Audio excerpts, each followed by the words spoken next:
बिस्मिल्लाहिर्रहमानिर्रहीम बेलियो तो सजनों ਅੱਜ ਉਹਨਾਂ ਬੱਚਿਆਂ ਵਾਸਤੇ ਬੜੀ ਸਪੈਸ਼ਲ ਚੀਜ਼ ਹੈ ਜਿਹੜੇ ਸਵੇਰ ਨੂੰ ਜਦੋਂ ਸਕੂਲੋਂ ਜਾਣ ਲੱਗਦੇ ਨੇ ਤੇ ਰੋਂਦਿਆਂ ਉਹਨਾਂ ਨੇ ਸਕੂਲ ਜਾਣਾ ਹੈ। ਠੀਕ ਹੈ ਜੀ, ਤੇ ਟਿਊਸ਼ਨ ਜਾਣਾ ਤੇ ਰੋਂਦਿਆਂ ਜਾਣਾ, ਬੜੇ ਪਰੇਸ਼ਾਨ ਨੇ, ਸਬਕ ਯਾਦ ਨਹੀਂ ਹੁੰਦਾ। ਸਵੇਰ ਨੂੰ ਨਾਸ਼ਤਾ ਦਿਓ ਤੇ ਨਾਸ਼ਤਾ ਕਰਨ ਨੂੰ ਦਿਲ ਨਹੀਂ ਕਰਦਾ।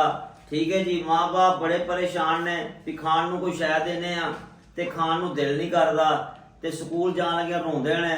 ਸਕੂਲੋਂ ਆਣਗੇ ਜੀ ਕੀ ਹੈ ਜੀ, ਕੁੱਟ ਪਈ ਹੈ, ਮਾਰ ਪਈ ਹੈ, ਸਬਕ ਯਾਦ ਨਹੀਂ ਹੋਇਆ, ਬੜੇ ਪਰੇਸ਼ਾਨ ਨੇ।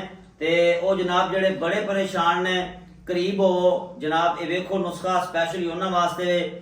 ਇਹ ਅੱਜ ਦੀ ਇਤਨੀ ਕੀਮਤੀ ਚੀਜ਼ ਹੈ ਕਿ ਅਗਰ ਤੁਸੀਂ ਇਹ ਆਪਣੇ ਬੱਚਿਆਂ ਨੂੰ ਬਣਾ ਕੇ ਇਸਤੇਮਾਲ ਕਰਾਓਗੇ, ਦਿਮਾਗ इंशाअल्लाह ताला कंप्यूटर की तरह जड़ना तेज होएगा, यादाश्त मजबूत होएगी, दिमाग बड़ा तेज काम करेगा, सबक याद होएगा।